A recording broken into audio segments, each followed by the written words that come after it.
What's up, everybody? Welcome back to another Pokemon VGC rank battle video. My name is Hengist with the PokéVeg channel, and today we're going to be showcasing Manaphy, one of the lesser known, more rare, mythical Pokemon in Regulation J. We're trying out a different moveset today, so let's get straight into the ladder and see what happens. Now, I gotta say that I really like this team I put together today. It's got to be like top 3 team compositions I've come up with since I started the PokéVeg channel. And there's a few Pokemon in here that just haven't seen the light of day since I began. One of whom is Kyogre, who I've been refraining from using because I feel like Kyogre is just so powerful that it's a little too powerful for my liking, if you catch my meaning. But anyway. I always envision Kyogre as living in the sea where I'm from, in the Puget Sound. He just looks like an orca whale that's been down there for a couple millennia, and you just do not want to mess with him. Anyway, so we're going up against Aaron. He's got a Darkrai on his team and a Cresselia. So, are we going to be dealing with Dark Void? I don't know. I actually brought Iron Hands on this team for that reason. So let's see. If he does open with Darkrai and tries to put my team to sleep, I have a little trick up my sleeve. We can use Electric Terrain. Since we're bringing him, we might as well bring Zapdos. That gives us the ability to Tailwind and keep up with him if he opens with that Whimsicott and gets off the Tailwind. And then I think we'll follow up either with... We have to put Manaphy because it's a Manaphy showcase. If we don't bring Kyogre, we don't bring the rain. So I think we got to bring Kyogre. I would really like to bring Porygon 2 as well. He is just... I love Porygon 2, especially that Porygon 2. He's one of the few Pokemon in the game that I think the shiny just looks a lot better. I don't know. Base Porygon shiny looks amazing. But anyway, so Porygon's going to sit this one out, which means we do not have the ability to reverse the Trick Room. And how do we feel about this opener? So I think both of them can fake out, actually, which means Iron Hands, is it going to make sense for us to fake out here? Now, I did bring Iron Hands in case we were going to face the Darkrai. Sneasler there, what did it just do? Oh, it's holding a Grassy Seed, okay. Well, I could do two things. I could fake out, or I could Electric Terrain and change the terrain so that he can no longer Grassy Glide against me.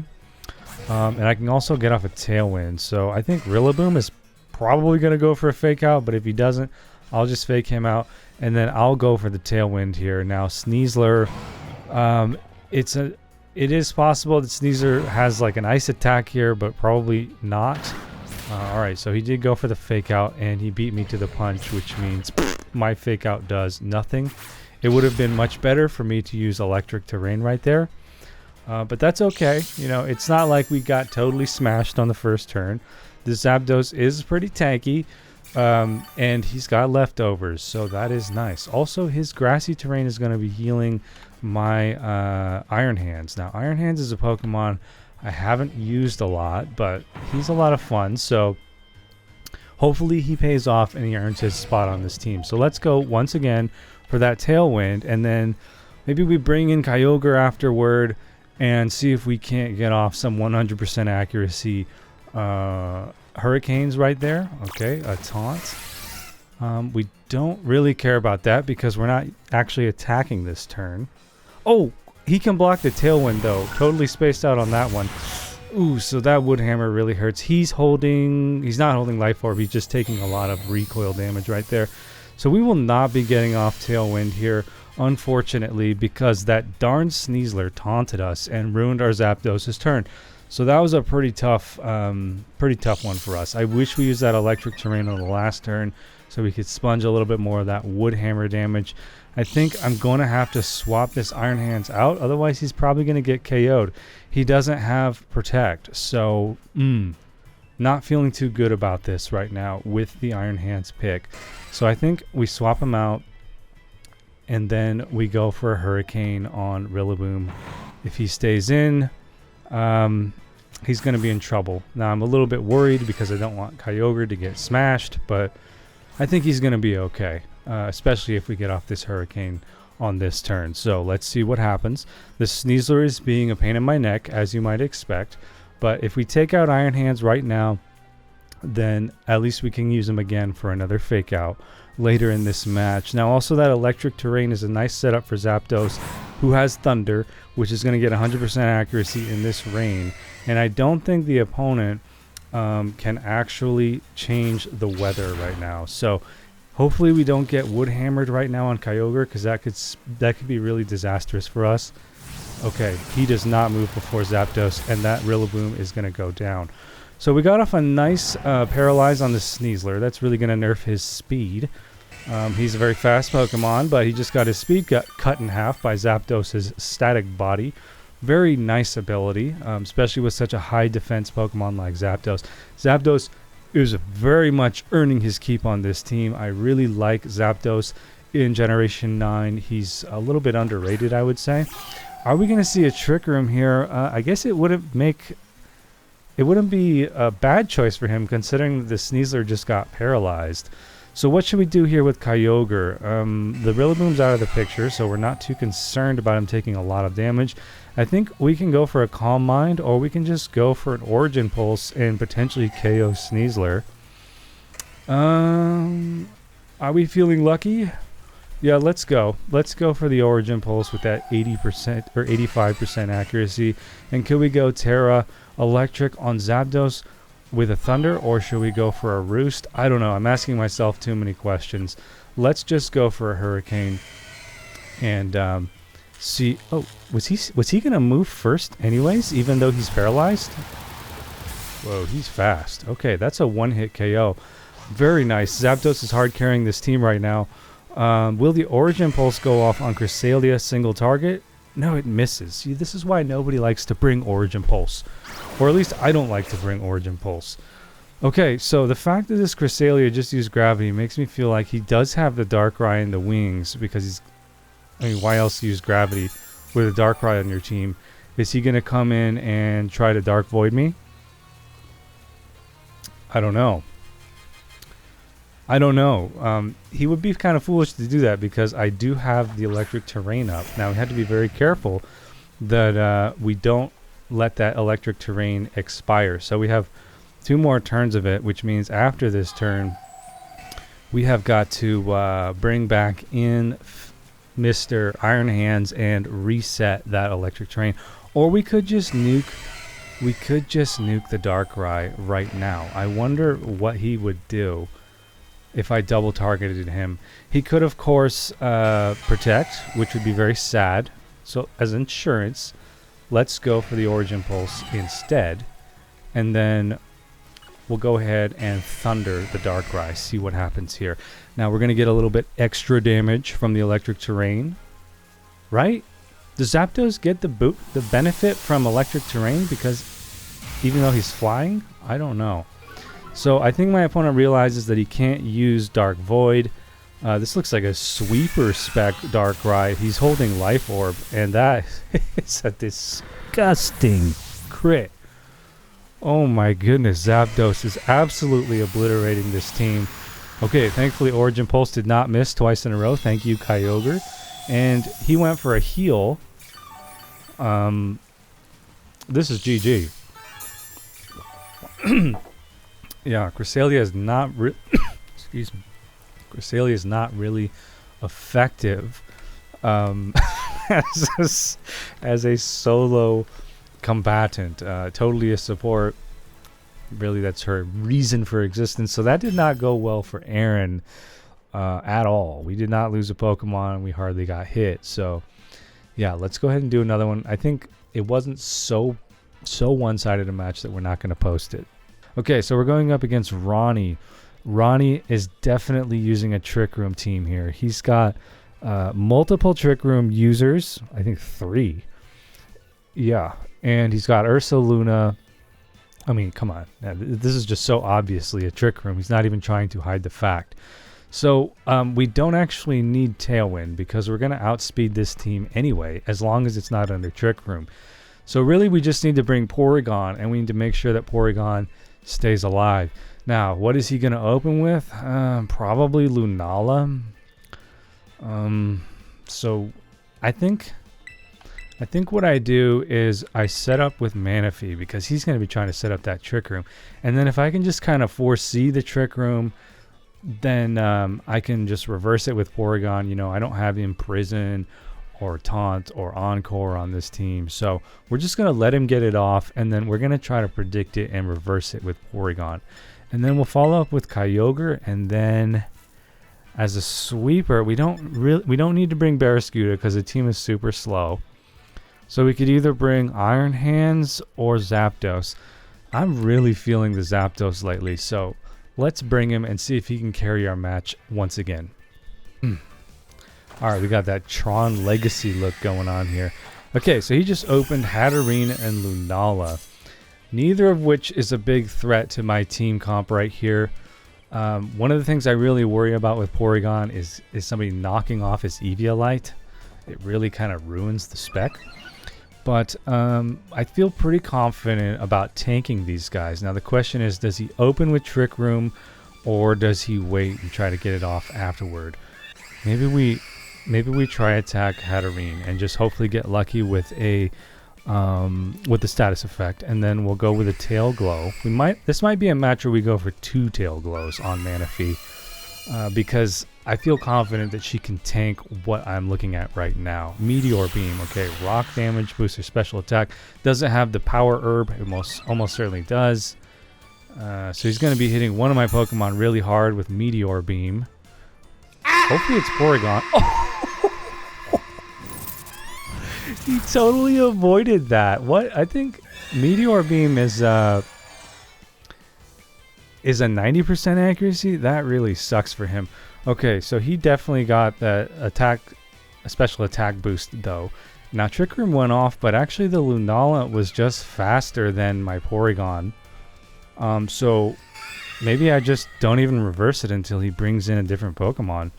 So we can go for another Tri-Attack on Hatterene, or we can go for an Ice Beam. Let's just keep him in and go for another Tail Glow. How about that? We'll go for an Ice Beam this time on Lunala. Just soften them up. And then maybe we can bring in Kyogre and one-shot somebody with Scald after this. Please freeze. Oh, wow. That deals no damage. Moongeist Beam on Manaphy. Alright, so this is going to trigger the Citrus Berry. Gosh, that's a lot of damage. You know that? That is a lot of damage. Oh, man. I can't take another hit like that. Okay, so Manaphy's actually the fastest Pokemon on the field right here. I think what we need to do is reverse the Trick Room, protect on Manaphy, and then go for a Scald. We're already 3 turns into this match. We're super invested in Manaphy. We need to get off at least one Scald, or this is going south quick. So we can reverse the Trick Room, and then it can move first next turn. Okay, Porygon's going to take that. Hopefully he targeted Manaphy with the Lunala as well, because I don't like the idea of Porygon eating another hit from Lunala. Alright, so we go for the Trick Room. He's not going to be able to reverse this before the Scald goes off. Now, who do we target with this Scald? I got a taste of Lunala's special defense, and I'm not confident that I can actually one-hit KO it with 6 stages of attack boost. But I just don't feel... I wouldn't feel right if I didn't try. So let's bring in Kyogre to get that rain up, and then we'll get 50% more damage on the Scald, and hopefully it KOs that Lunala. Whatever he puts in that... if he swaps out Lunala, whatever it is, if it's not protecting, it's going to get nailed really, really hard on this turn. I'm super excited for this. Okay. Did he pull out Lunala? We know the Lunala was holding the Power Herb, not Assault Vest or anything, so it's just relying on its natural bulk. Okay, there's the Scald. Oh, that feels so good. We know that Lunala's special attack was crazy high. Now, here's the crazy thing. Please survive. No! I so wanted to show you guys the heart swap onto Kyogre. Oh, that would have been so epic. Okay, so he's probably going to go for Trick Room on the next turn. But if I can focus down the Hatterene, I doubt he has another Trick Room user back there. So that should give me speed control for the rest of... Oh, there's another Trick Room user right there. Okay, but Kyogre is definitely going to be moving first, at least. Man, can you imagine if we saw the six stages of special attack boost Kyogre on this turn? That would be freaking crazy. Okay, we're just going to have to go for the Origin Pulse. He doesn't have Wide Guard. We're going to go for a Terra boosted Origin Pulse. And I think we're also going to target down Calyrex, because I do not want to deal with that Glacial Lance right now. So we're probably going to see the Trick Room come back off of Hatterene. But Hatterene, if this Origin Pulse hits her, is probably going to go down, because we're looking at a 100% boosted damage Origin Pulse. So that's 220 base damage off of Kyogre's monstrous... okay, so he just protected my Thunder. I'm not happy about that. This Origin Pulse really needs to hit. Otherwise, Hatterene's going to get off Trick Room. So it's 220 base damage, Origin Pulse. Oh my goodness. Come on, dude. Please hit. Thank you. I was so worried it was going to miss. Every time I use this move, I'm sketched out that it's going to miss. It's just... It's such a powerful move. But, you know, in this scenario, I wish I had what is it called? Water Spout instead. Water Spout has 100% accuracy. Okay, so these guys are really slow. I'm feeling bad for him right now because his Trick Room users are done. He can't protect on Calyrex twice. Zapdos is actually a good choice here against Ursaluna, but we're going to target down Calyrex because it's just the bigger threat. We're going to target him with a Hurricane. Probably the Origin Pulse is going to one-hit KO the Ursaluna on this turn. And this will be the last turn of the match. So, but anything could happen. Alright. He might just protect on the Ursaluna. He's Terra something. Terra... What is it? Terra Water. Okay, so he's going to resist the Origin Pulse. But he's still going to eat that Hurricane to the face. I believe Zapdos will move first. Yeah, there he goes. So he'll survive the Origin Pulse. Ursaluna won't. But how much damage can the Calyrex really do? Nothing, really. He's going to Glacial Lance, most likely. Interesting. I don't know how common Terra Water is on Calyrex. I know that... That's going to hurt Zapdos. No, Zapdos. I can't believe he got one-hit KO'd by that. Wow. I'm glad we focused him down. So he's probably going to... protect on this turn. Oh. Why? Is he holding Life Orb? Yeah. That's why Zapdos went down. He's holding Life Orb. Okay. So he's probably going to protect. To play it safe, I'm just going to Ice Beam him in case he doesn't protect. And then I'm going to recover on Porygon in case Kyogre for some reason goes down. So Porygon can actually take a hit. In fact, the more conservative play would have been the Calm Mind. No, because if he didn't protect, then that Ice Beam would have got him right there. Okay, so yeah, that's GG. Is he gonna stay in for the last move? Let's see. So we'll just try attack him. What's it gonna be? He stays in. Okay, he did the honorable thing. Most people quit. In fact, a lot of people just rage quit. So Manaphy did get off the double tail glow and the Scald on Lunala, which was awesome to see. Amazing. Got really excited about that one. I just wish that Manaphy could have heart swapped the 6 stages of special attack over to Kyogre. Then you would have really seen him snowball out of control. You know, Kyogre is just... The reason I haven't been using him, I've been using Pelipper as my rain setter instead, is because he's so powerful. I just feel like it's not fair. Like, I feel like I'm cheating when I use Kyogre. He's just so good. So this is the Calm Mind Mystic Water spec. Typically you use Origin Pulse. I'm not a big fan of Origin Pulse because it misses. But this is what I wanted to use on the Kyogre. For those of you that don't know, I believe this move is exclusive to Manaphy, or at least it's her original move. And so she could have passed off, just like Baton Pass, but she doesn't leave the battle. She could have passed off the 6 stages of special attack boost to Kyogre, her partner, before going down, and you would have seen, I mean, just look at that special attack. I mean, this is level 100, so, you know, but still, incredible stats on Kyogre in the rain. He's too strong. Anyways, I want to thank you guys for watching. I really enjoyed that video. Hopefully you did too. Leave us a comment for suggestions for future videos. Give us a thumbs up, and we'll see you in the next one. Peace out.